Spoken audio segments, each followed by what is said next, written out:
Alejandra Caril y yo trabajamos juntas en la unidad de investigación y datos del Universal. Entonces, constantemente veíamos que había casos de abuso sexual en las escuelas de nivel básico del país, ¿no?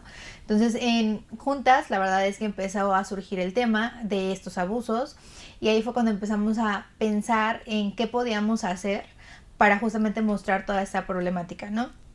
Lo comentábamos hace poco, pensábamos que a lo mejor podíamos quedarnos en Ciudad de México, pero era muy centralizado, entonces necesitábamos cubrir más. Necesitábamos hacer ver que era algo que ocurría no solo en Ciudad de México, porque los casos que más veíamos en la Ciudad de México, necesitábamos cubrir todo el país. Entonces por eso fue que de ahí surgió, y al ver estas noticias, ¿no? Cada vez era más común que viéramos noticias donde papás cerraban calles, donde papás estaban manifestando, y siempre era por un caso de abuso sexual ocurrido en escuelas de nivel básico, ¿no? Sobre todo en primarias, mucho en primarias, ¿no? Contra niñas, niños y adolescentes. Entonces de ahí fue que surgió este especial.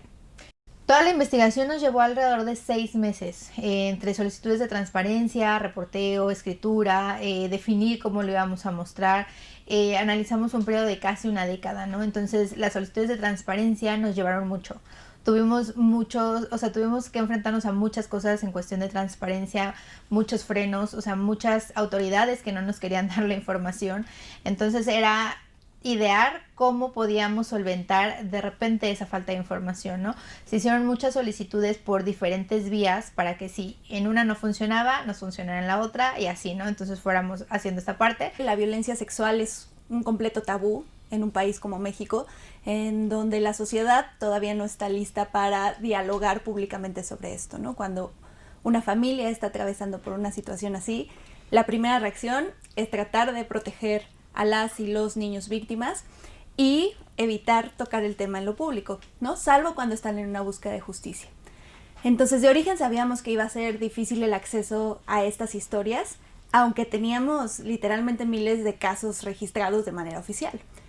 Y lo que hicimos, bueno, fue tocar puerta con estas organizaciones de defensa de los derechos de la infancia que llevan muchos años litigando en favor de las víctimas y que gracias a ellas, porque son mayoritariamente mujeres, y eso hay que decirlo, la Oficina de Defensoría de los Derechos de la Infancia en México, que tuvimos acceso a una de nuestras historias principales, la que ocurre en Coahuila, de Jota y su hermanito pequeño, ¿no?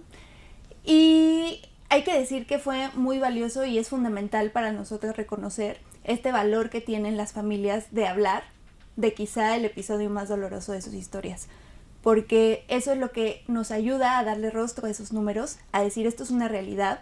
Detrás de cada uno de esos números hay una personita que está en desarrollo y que va a vivir con las secuelas de esas vivencias por siempre, ¿no?